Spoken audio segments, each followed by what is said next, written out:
Hey guys, so today we're looking at the impact of urbanisation. So something I want to start doing with our classes is looking at having specific learning intentions and success criteria to make it a little bit clearer for you guys, and if things aren't clear, then you can just ask me. So not only am I going to have a learning intention and success criteria for everyone, I want you to have your own success criteria as well. So our levels of where we think we're at will be varying and different. So I want you to be able to reach your goals, not just the goals I set for you. So the learning intention for this outcome, or this aspect, this unit, is to understand the impact of urbanisation and changing human lifestyles on outdoor environments. So keys: urbanisation and changing human lifestyles. Success criteria: analyse and evaluate the effect of urbanisation on Melbourne and surrounding suburbs, including Templestowe and the school, and our own impacts. Okay, so urbanisation is the development and physical growth of towns and cities. So if we look specifically in Melbourne, we're looking at areas like Mernda, Cloverfield. As you drive out the Hume Highway, there's all those developments that you can see happening as you leave and go further out. So obviously urbanisation results in a loss of environmental spaces, but within the development stages, they're often looking to put parks and things like that in, but it's a development that happens at the time, so we don't have those original natural spaces. So because of this, there is a lot of impacts. We'll look specifically at a couple of them. So we're looking specifically at waterways and land. So there's a lot of different things that can happen. Obviously, when you start putting in houses, when you start putting in roads, sewerage, you've got a lot of different areas that are being affected. So this is all urban planning. There'll be plans to complete these. So looking at, with waterways, looking at decline in biodiversity, disruption in ecosystems, turbidity and siltation. That's talking about the clarity of the water. So a lot of different species will prefer clear water or cloudy water, depending on their preferences. Most often, we don't want too much turbidity and siltation. It starts to change the flow of the creeks and rivers. So that's also here an alteration and flow patterns. Obviously, there's more pollution, so road runoff, litter, lots of other things that are coming through into the water system. There's increased stormwater runoff. So this is when the stormwater can't actually be soaked into the soil, so it creates sort of more flooding and backing up of drains, and starts to really affect the systems that are in place.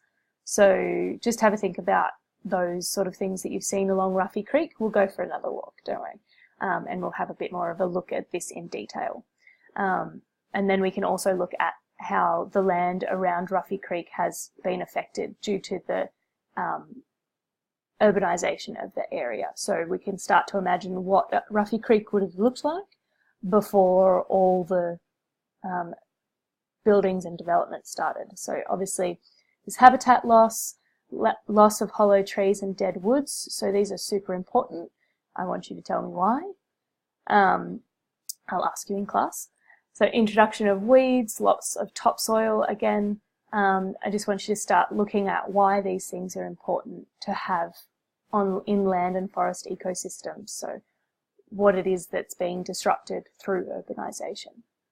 And what other areas in these environments have been affected. So other than waterways and land, what else are we affecting through urbanisation? So next section, impact of changing human lifestyles. So in the 21st century, we've got a lot of things that are influencing our lives. So we're looking at advancements in technology, so we're more able to get to places. We heavily rely on our transport. But there's also a lot of research into energy efficient means and sustainable means of energy supply. So lots of advancements in technology. There's a lot of media and lifestyle programs that increase interest in and awareness in the outdoors. So looking at things like Steve Irwin, lots of other outdoor programs that, so people that get an idea of what's out there, and they sort of want to be out in it more. And then they've got more time to be out there. So there's more leisure time with a disposable income.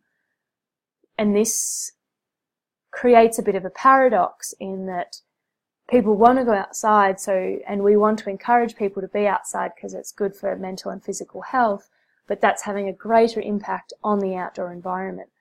So we need to find ways to still support the environment while also supporting people's love and joy of being in it without causing too much damage. Also, family sizes are quite a bit smaller, and we're in larger houses. We're spending more time indoors. So all of these things, due to all of these things, generally people in the 21st century do spend a lot more time in urban environments. And then because they're spending more time in urban environments, they're wanting to go out more in their leisure time. So going out into outdoor environments in their leisure time, which, like I said, creates this paradox of, yes, we want people to go, but we need them to be sustainable in their practices. So this, a big side effect of urbanisation, and a measure that people have started using, is the ecological footprint. I'm sure you've heard of this before. So this is the measure that they use to tell how much productive hectares, productive land needs, and area for waste disposal is needed to support a person, a city, a town, a country. So our learning this week, we're going to be conducting our own ecological footprint exploration. So for us personally, and for the school, for Melbourne. So you can see here the average Victorian requires 6.8 hectares, whereas the world average is 2.2. So we've got a lot of work to do. But yeah, check back at the website for the learning tasks, and I'll see you in class.